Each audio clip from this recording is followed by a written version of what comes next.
One of the main advantages of calisthenics is that most of the exercises are compound movements, meaning you're incorporating multiple muscle groups while doing it. And while that's an advantage, it can also be a disadvantage if you want to isolate certain muscles. For example, your arms, right? If you want to build up your arms, your shoulders, you need to isolate those, give them extra work if you want to make them bigger in proportion to the rest of your body. So in this video, I'm going to show you one of my favorite arm workouts that I do. And make sure you watch till the end because after I show you the workout, I'm going to show you how I incorporate it into my routine.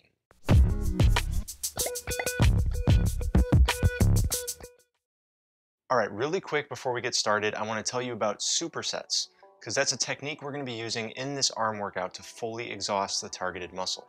So a superset is something I learned from bodybuilding where you do 2 sets back to back, right? So you'll complete a set of one exercise and go right to another set of a different exercise. Sometimes this is used with 2 opposing muscle groups. So for example, if you're doing chest and back, in bodybuilding it'd be like bench press to barbell rows or something like that. In calisthenics, you would do push-ups to pull-ups, right? Back to back, 2 sets. It's like a mini circuit of 2 exercises. But in this workout, it's a little different. I'm using supersets to target the same muscle group and fully exhaust that muscle group. So for example, with biceps, what we'll do is a compound movement like bodyweight rows or chin-ups, all right? And we're going to use that hits the biceps, but it also hits your back muscles. And then after completing that first set, go straight to a burnout set, doing an isolation exercise on the biceps to fully exhaust them. Speaking of biceps, let's take a look at those first. My favorite exercise for targeting the biceps is bodyweight rows on rings. So get down below a set of rings and then pull yourself up, bending at the elbows, and make sure to rotate your wrists internally so that your hands go from a neutral position to palms facing you.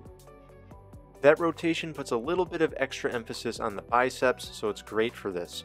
Also, if these are too hard, you can raise the rings and do these at a higher angle. So the greater the angle between your body and the floor, then the less resistance there will be.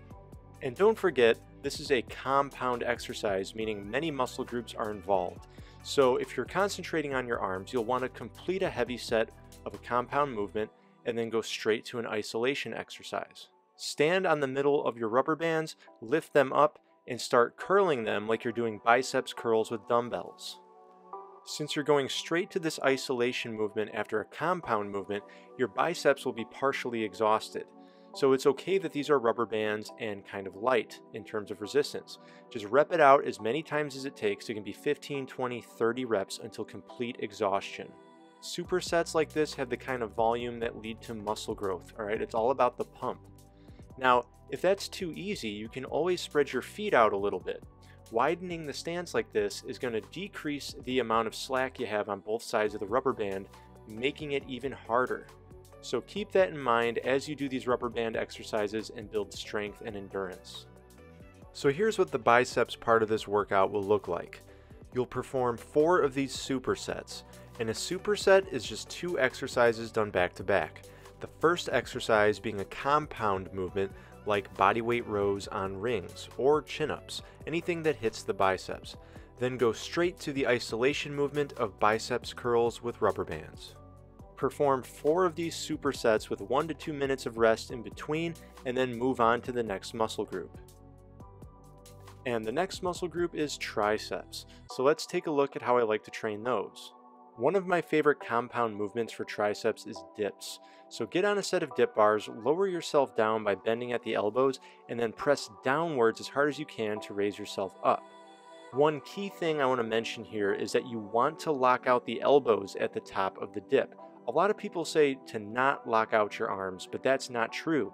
It's in fact when you have perfectly straight arms locked out that you're fully engaging the triceps. And this applies to any downward vertical pressing movement. Another good example is the L-sit.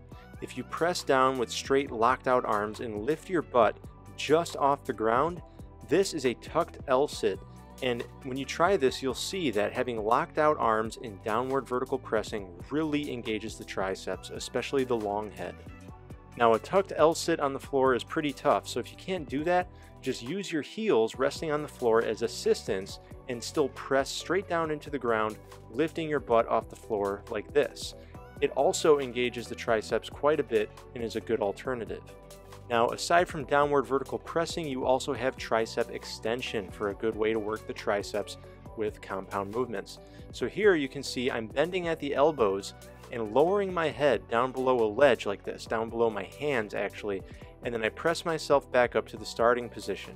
That's standing tricep extension, and there's also tricep extension on the floor. You just start off in a straight arm plank with your hands out in front of your shoulders and then lower your elbows to the ground and press back up.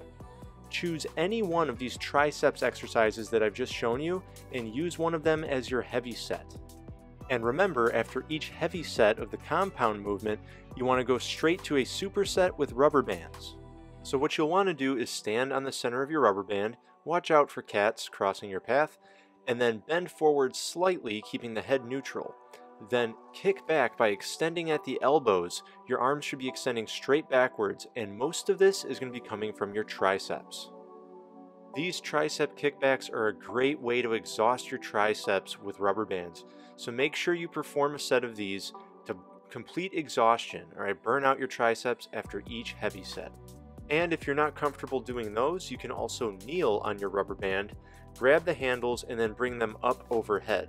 So what you're going to do here is you're going to point your elbows up towards the ceiling with your hands behind your head and then fully extend at the elbows, doing triceps extensions straight upwards. This is another way to isolate the triceps and really burn them out after your heavy set. And here's a quick overview of all the tricep work for this arm routine. Again, you're going to perform 4 supersets, and a superset consists of one compound heavy set, such as the dips, the L-sit, or the floor or standing extensions, and then go straight to the rubber band extensions as a burnout. Perform 4 of these supersets with 1 to 2 minutes rest in between, and then it's time for shoulders. The best way to target the shoulders with calisthenics is with upward vertical pressing movements, and these pike push-ups are a great way to do that. So get into your best pike with your hips up in the air, and then bend at the elbows to lower your head towards the floor. Notice that my head is going a little forward of my hands. This will be necessary unless you have incredible pike flexibility, alright? So you're going to bend at the elbows, lower your head down, and then extend, pressing yourself back up to the starting position. Once you can get 8 reps or more, it's time to increase the difficulty and build more strength. One way to do that is to elevate your feet onto a platform and try to get more vertical with your upward overhead pressing, like I'm doing here. These are called decline pike push-ups when you elevate your feet onto a platform. Notice that my body is in a sort of inverted L shape and my head is going nearly straight down to the floor instead of forward ahead of my hands. And when you build up the strength in those, you can then get in front of a wall, kick up against the wall, and do back-to-wall handstand push-ups. Some people put down the back-to-wall handstand push-ups saying that it's not equivalent to freestanding handstand push-ups and not a good progression, but we're not working on that right now. The reason for this is you want to build your shoulders, and these are great for building your anterior and medial deltoids as well as your upper traps. After performing a heavy set with one of the progressions I just showed you, you'll want to go to your rubber bands and do a superset, burning out with lateral raises. Those will work your medial deltoid on the side of your shoulders, or you can bend over and work the rear deltoid on the backs of your shoulders. So let's take a quick look at the shoulder part of this arm routine. You're going to do 4 supersets. Again, these supersets are one heavy set directly to a burnout with the rubber bands doing lateral raises. For the heavy set, use whichever progression I showed that allows you to get around 8 reps or less. Perform 4 of these supersets, resting 1 to 2 minutes in between, and then you are done. So that's the arm workout, all right? It's really not that much. It seems like a lot when you're probably watching the video, but I can plow through it pretty fast. And you're probably wondering, how do I incorporate that into my routine, all right? That's what I want to explain. Basically, it comes down to the type of split that I'm currently doing. And if you're not sure what a split routine is, don't worry. One of my upcoming videos, I think in the next 2 or 3 weeks, is going to be an intermediate program, right? Intermediate routine, where I explain in detail what split routines are all about. But what I want to explain right now is that how I incorporate this arm workout all comes down to the split I'm currently doing. So if I'm doing a push-pull leg split, which is a 3-day split, I would incorporate the triceps and shoulders on the push day, because those are pushing muscles, and then I'd incorporate the biceps part of this workout on the pull day, because biceps are a pulling muscle. If I'm doing a 2-day split, like upper body, lower body, then I would do this arm workout on one of the upper body days in the week. All right, and I usually do this arm workout at least once a week, sometimes twice. And because I have a very busy schedule and I work out quite a bit, I often have to incorporate this workout into my rest days, which I know doesn't really jive with the whole rest day thing, but I always push keeping active on your rest days anyways. And the way I look at it is, if I can't complete a whole workout on my workout day, I'm basically splitting it up and finishing part of that workout on my rest day. So it's not ideal, but it allows me to fit this all into my busy schedule. All right, so I hope you enjoy that arm workout when you try it, and make sure you stay tuned for that intermediate video. All right, I'll go into detail on split routines, and that'll help explain how I incorporate this, okay? And I'll see you in the next video.